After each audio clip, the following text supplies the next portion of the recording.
వెతలు తీరును, కృపలు దొరుకును, సాటి లేనిది యేసుని నామం. యేసునామమే మధురం, మదిలో తలచిన ధన్యం. యేసునామమే మధురం.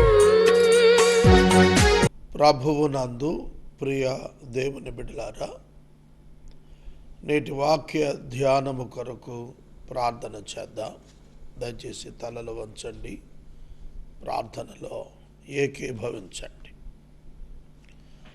మమ్మలను మిక్కిలిగా ప్రేమిస్తున్న మా ప్రియ పరలోకపు తండ్రి, మీ పరిశుద్ధ ఘన నామమునకు వందనములు, స్తోత్రములు.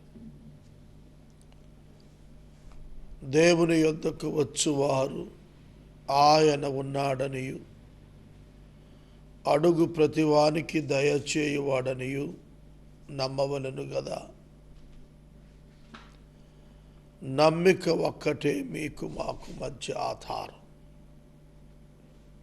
ప్రభువా, అపనమ్మిక కలుగకుండానట్లు సహాయము చేయము అని నా తండ్రి ప్రార్థన మేము చేస్తున్నాము.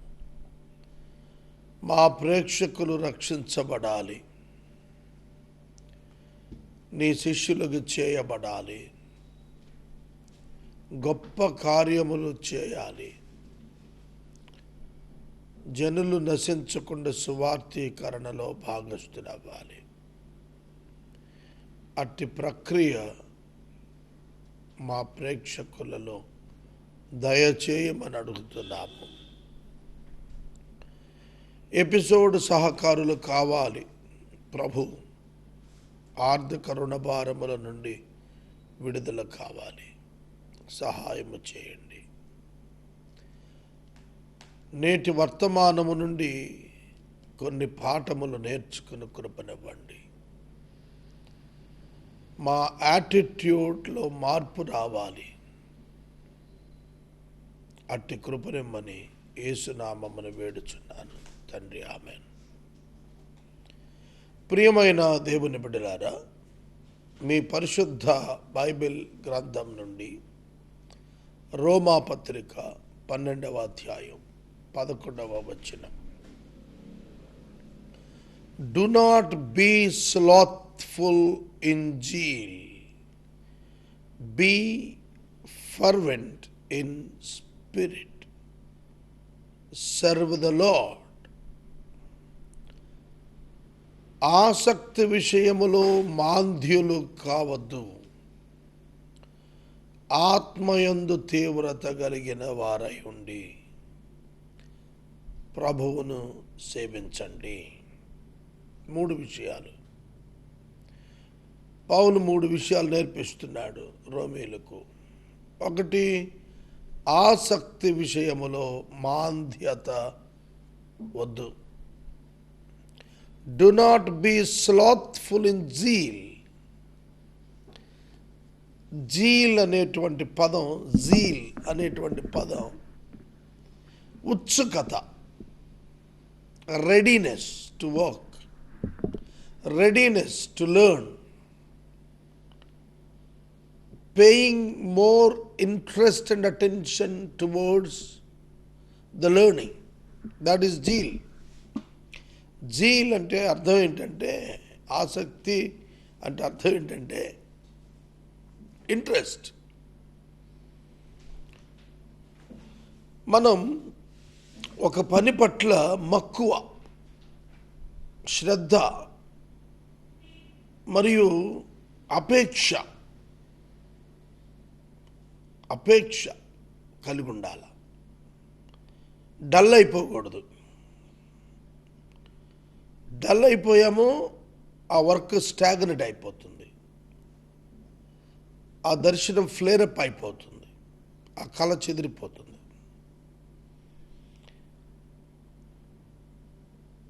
Do not be slothful in zeal. మాంద్యత అంటే కదలలేనితనం, చురుకుతనం లేకపోవటం, మందగమనం, పోస్ట్పోన్మెంట్స్.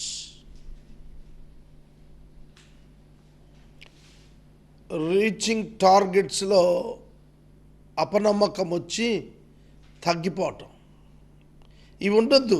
ఇది ప్రభువు నేర్పిస్తున్న పాఠం ఇవాళ మనకు. దేవుడు నిన్ను నన్ను ఒక గొప్ప పనికి పిలిచాడు. అది అసలు ముందు అర్థం కావాలి కదా, పిలిచాడు అనేది. పిలిచినప్పుడు జరిగే వింత ఏమిటంటే, దేవుడు పిలిచినప్పుడు శూన్యం ఉంటుంది, ఏం కనపడదు, ఏం అర్థం కాదు, ఆధారం లేని పరిస్థితులు ఉంటాయి. నిరీక్షణకు ఆధారం లేని పరిస్థితులు ఉంటాయి. ఎప్పుడు దేవుడు పిలిచినా అంతే. బైబిల్లో పుష్కలమైన అవకాశాలు ఉన్నప్పుడు పిలవడు దేవుడు, పిలిచినట్టుగా ఎక్కడ కనపడలేదు. ఉదాహరణ చెప్తాను నేను. అబ్రహామును పిలిచాడు. పిలిచినప్పుడు నిరీక్షణకు ఆధారము లేనటువంటి స్థితిలో పిలిచాడు దేవుడు అబ్రహాముని. అబ్రహామును పిలిచినప్పుడు ఎక్కడికి వెళ్ళాలో చెప్పకుండా పిలిచాడు. దేవుడు పిలిచినప్పుడు అబ్రహాము నమ్మి లోబడ్డాడు, ప్రయాణాన్ని ప్రారంభించాడు. ఎక్కడికి వెళుతున్నావంటే ఆన్సర్ లేదు, కానీ హీ స్టార్టెడ్ హిస్ జర్నీ. వెళుతూనే ఉన్నాడు. దేవుడు మాట్లాడుతూనే తీసుకెళ్తున్నాడు. మరీ విచిత్రం, 22వ అధ్యాయంలో అయితే నేను చూపించబోవు స్థలమునకు, బోవు అంటే ఇంకా చూపించలా చెప్పలా, వెళ్ళమన్నాడు. అలాగే దేవుడు నోవాహును పిలిచినప్పుడు వర్షం అంటే భూమి మీద తెలియదు. అప్పటికి భూమి మీద వర్షం పడలేదు. మునుపు తాను ఎన్నడూ చూడని సంగతులను గూర్చి నోవాహు విన్నప్పుడు విశ్వాసముతో దానిని నమ్మాడు అని హెబ్రీ పత్రిక 11వ అధ్యాయంలో వ్రాయబడింది. ఆధారం లేని పరిస్థితులలో పిలుస్తాడు దేవుడు. మనుషులు ఒక పని కొరకు పిలిచినప్పుడు ఆ పనికి కావలసిన వనరులన్నీ పుష్కలంగా పెట్టి మరీ పనికి పిలిచి పని చేయించుకుంటారు. ఉదాహరణకు నేను ఒక తాపీ పనివాణిని పిలిచాను అనుకోండి పనికి నా ఇంట. అతడు వచ్చేటప్పటికే నేను మెటీరియల్ ప్రొక్యూర్ చేసి పెడతాను. సిమెంటు, ఇసుక, ఇటుక, ఇనుము ఇవన్నీ సమకూర్చి పనివాడిని పిలుచుకుంటేనే నేను పని చేయించగలుగుతాను. అలా కాకుండా ఏమీ లేకుండా శూన్యంగా పెట్టి అనిపించి పనిచేయరా అంటే ఏం చేస్తాడు? అక్కడ మనం దేవుని నమ్మాలి. ఆసక్తి విషయములో మాంద్యులు కాక. దేవుడు మోషేని పిలిచాడు. శూన్యం, ఏం తెలుస్తుంది? ఒక సామ్రాజ్యాధినేతను ఢీకొనటానికి పిలిచాడు. అలా బైబిల్లో మీరు ఏ పిలుపైనా తీసుకోండి, నిరీక్షణకు ఆధారాలు లేనప్పుడే పిలిచాడు దేవుడు.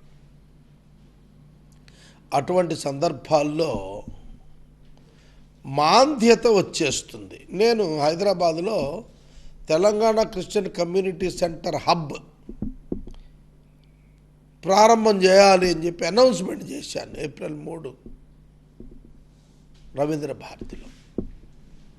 ఇప్పుడు 10-16 రోజులు అయిపోయింది, 50 రోజుల్లో. ఇంకా నేను 32-33 రోజులకు వచ్చేసాను. ఈ టైంలో నాకు అసలు ఏమీ కనపడటంలా. ఆకాశంలో మబ్బులుంటే కదా వర్షం వస్తుందని చెప్పగలం, అవునా? ఏమీ కారు మబ్బు లేకుండా తెల్లగా బ్లూ స్కైలో ఇప్పుడు వర్షం పడుద్ది అంటే ఎట్లా ఉంటుందండి సహోదరి? అంతా కూడా అట్లానే అనిపిస్తుంది. బైబిల్ గ్రంథంలోని దేవుని గురించి ధ్యానం చేసిన నేను ఈ మాటలు చెబుతున్నాను. ఎక్కడ ఆధారం కనపట్టలేదు. 0 అకౌంట్ బ్యాలెన్స్తో ఉన్నాను.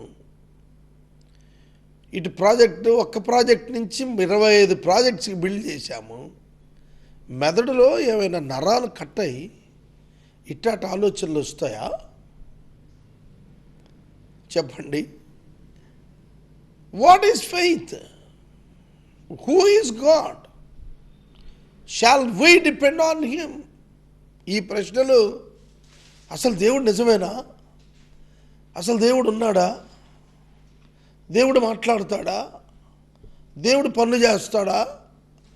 ఈ ప్రశ్నలకి అన్యులు ఇచ్చే జవాబు నేను కూడా ఇస్తే మీనింగ్లెస్. 27 సంవత్సరాలు దేవుని సేవించిన తర్వాత. కాబట్టి ఇప్పుడేం కనబడటంలా. What shall I do? నేనేం చేయాలా?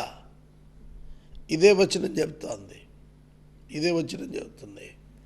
ప్రార్థన ఎందు పట్టుదల కలిగిన వారై ఉండాలి. ఆసక్తి విషయంలో మాంద్యులు కావద్దు. ఇది సాతాను యొక్క దాడి జరుగుతుంది. జాగ్రత్త. మాంద్యత వచ్చేస్తుంది. బ్రదర్, ఇవన్నీ జరగవు బ్రదర్. ఓ పెద్ద ఆయన నన్ను పిలిచి చెప్పాడు కూడా, ఇదంతా కూడా ఇంప్రాక్టికల్ అండి.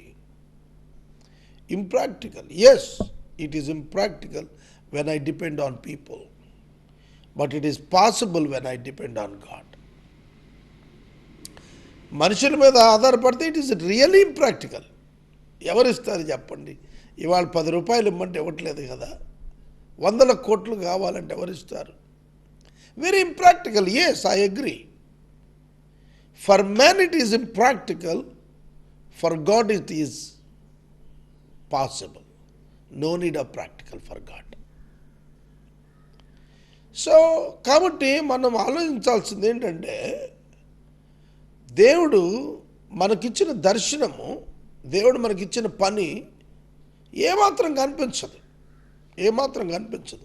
ముందే చెప్పాడు ఆయన, కంటికి కనపడవు, చెవికి వినపడవు, హృదయమునకు గోచరం కావు.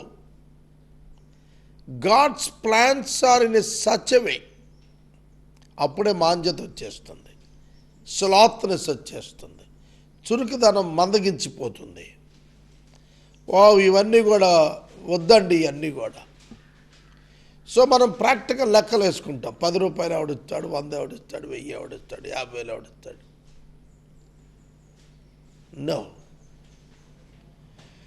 పరిశుద్ధాత్మ దేవుడు తన శక్తి కార్యం జరిగించినప్పుడు సేవకుడు మాంద్యత కోల్పోకూడదు, మాంద్యతను రానియకూడదు, ఆసక్తిలో మాంద్యాన్ని రానియకూడదు. The same God who created the universe, the same God who brought many people into the kingdoms, the same God we are serving today. Why should we be slothful? మనం ఎందుకు మాంద్యులం కావాలి? ఆసక్తి విషయంలో మాంద్యులైపోయారా?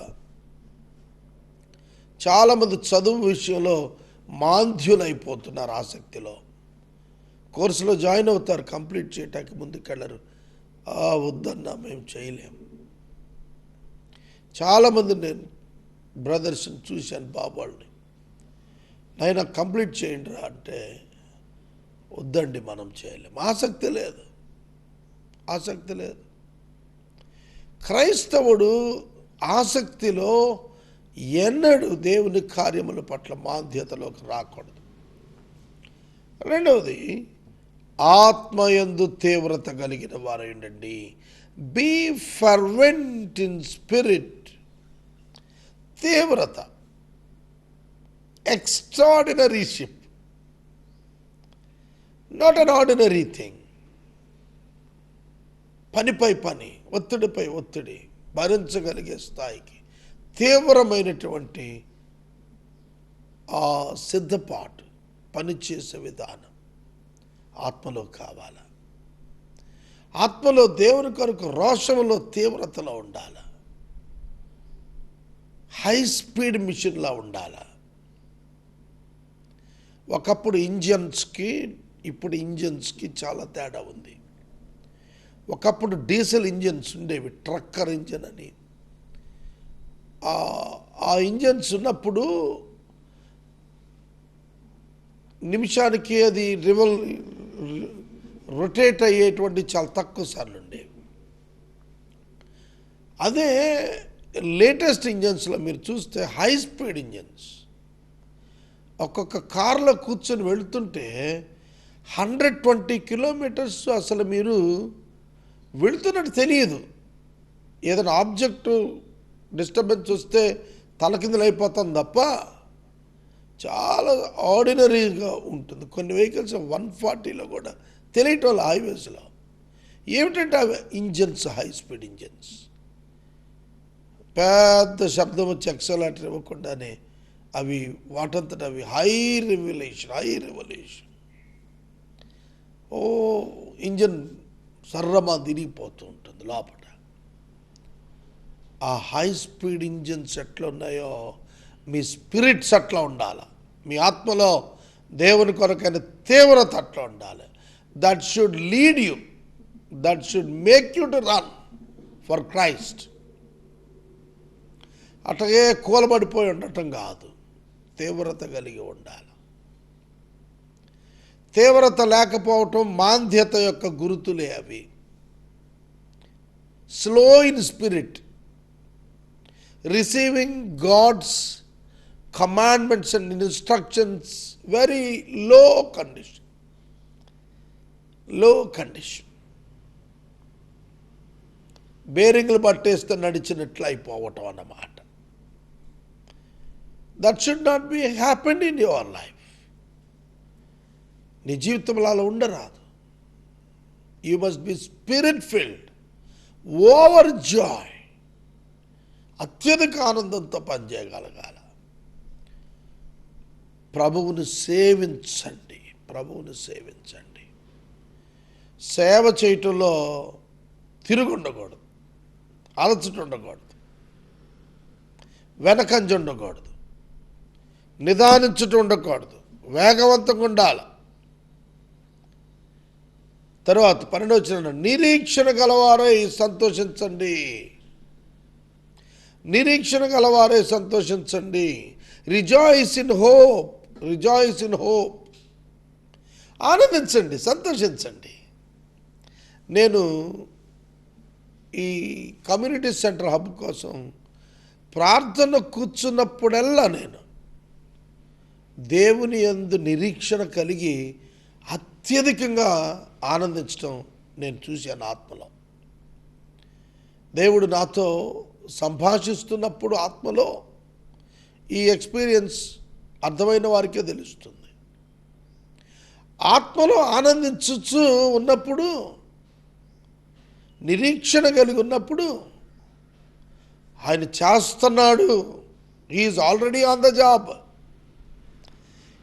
He's going to do the job కాదు, he was already on the job. ఆయన ఇప్పటికే పనిలో ఉన్నాడు.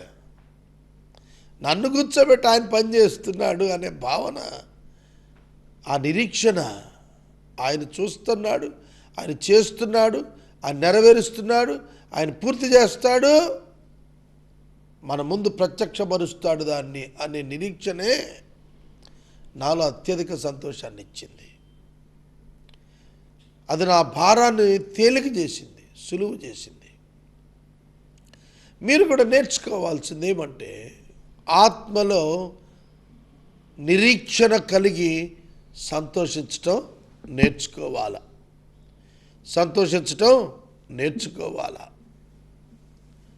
శ్రమలో ఓర్పు కలిగి ఉండాలి. Be patient in tribulation. సమస్యలు వస్తాయి, ఓర్పు కలిగి ఉండండి. ఇప్పుడు నేనుంది అదే. యూ కాంట్ బిలీవ్ మీ, నేను మండే మార్నింగ్ హైదరాబాద్లో ఉండాలి. I tried my level best. నేను నా యత్నాలన్నీ చేశాను. సాటర్డే అనుకున్నాను, వెళ్ళలేకపోయినాను. At least Monday I must be there అనుకున్నాను. Monday, Tuesday, Wednesday, Thursday, Friday వచ్చేస్తుంది. ఛార్జీలు లేక హైదరాబాద్ వెళ్ళలేకపోయాను. నేను ధ్యానిస్తున్న వాక్యంలో నన్ను నేను చూసుకుంటాను. ప్రియ సహోదరుడు, సహోదరి, మరి నేనేమి ఆ క్రిస్టియన్ హబ్ నిర్మాణం చూస్తానండి అనే ప్రశ్న రావాలి. వస్తే దానికి పైది జవాబు. ఆత్మ యందు తీవ్రత కలిగి, నిరీక్షణ యందు ఆనందిస్తూ, పట్టుదల కలిగి ప్రార్థన చేస్తూ, ప్రభువుని ఆత్మలో తీవ్రంగా సేవిస్తూ ఎదురు చూడటం మినహా ఒక బిలీవో, ఒక సర్వెంట్ ఆఫ్ గాడ్ చేయాల్సిందేమి లేదు. ఓర్పు కావాలా. I need patience. అదే నేర్పిస్తున్నాడు ప్రభువు నాకు. ఒక ట్రిబులేషన్, ఒక శ్రమ, ఒక కష్టం. ఈ మాసం నేను అనుభవించినంత ఫైనాన్షియల్ స్ట్రెస్, ఇంకా నాకు కొన్ని డెట్స్ ఉండిపోయాయి, నా మీద ప్రెషర్ ఉండిపోయాయి. కోర్స్ అవి నాకు నష్టం కలిగించేవి కాదు. అందుకే నేను చాలా ధైర్యంగా ఉన్నాను. కానీ దేవుడు నన్ను క్లియర్ చేశాడు. ఈ నెల చాలా విషయాల్లో నాకు ఆశ్చర్యం అనిపించింది. దేవుడు అద్భుతంగా చేశాడు. ప్రార్థన యందు పట్టుదల ఉండాలి. ప్రార్థన యందు పట్టుదల కలిగి ఉండాలి. ఇది ప్రతి ఒక్కరూ నేర్చుకోవాలి. ప్రార్థన యందు పట్టుదల కలిగి ఉండాలి. Be constant in prayer. ఏదో కొంచెం మనసులో బాధ వచ్చినప్పుడు గంటల ప్రార్థన చేయటం, కొంచెం బాగానే ఉన్నాం అనుకున్నప్పుడు అలాగే ఉండిపోవటం, ప్రార్థన చేయడం, అట్లా కాదు. బీ కాన్స్టెంట్, నిరంతరం. Be constant means continuously. పట్టుదల విడవకూడదు. దేవా ఈ కార్యం మేము చూడాలా, దేవా అంతా నువ్వు చేసుకొని నేను వెళ్ళిపోతున్నా అని చెప్పి వెళ్ళిపోకూడదు. నువ్వంతా చేసి పిలువయ్యా, నేను వచ్చి చెయ్యేస్తాను, ఫోటో దిగుతాను అన్నట్టు కాదు దేవుని సేవ. పట్టుదలతో ప్రార్థన చేయాలి. మోకాళ్ళ అనుభవం పెరగాలి. ప్రభువుతో గడిపే అనుభవం పెరగాలి. నీలో ఒక దీక్ష రావాలి. I must pray to God. పెనుగులాడాల. పట్టుదల అంటే అది. శ్రద్ధ అంటే అది. పట్టుదల అంటే అది. ఆదికాండం 32లో రాత్రంతా పెనుగులాడాడంట. అది పట్టుదల. పట్టుదల కలిగి ప్రార్థన చేయమన్నాడు. విడిచిపెట్టద్దు. ఒక ఆబ్జెక్ట్ తీసుకున్నారు, అది ప్రభువు ఇచ్చాడని నమ్మారు. Go ahead in prayer.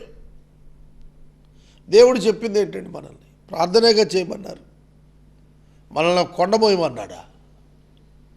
పట్టుదలగా ప్రార్థన చేయమన్నాడు. దేవా దీన్ని ఓపెన్ చేయి, నాకు పరలోకం నుండి దీన్ని దయచేయి. నాకు 2 3 ఏకీభవించి ప్రార్థించడం నేర్చుకోవాలి.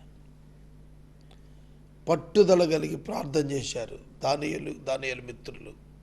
దేవుడు నెబుకద్నెజరు యొక్క దర్శనమును బయలుపరిచాడు.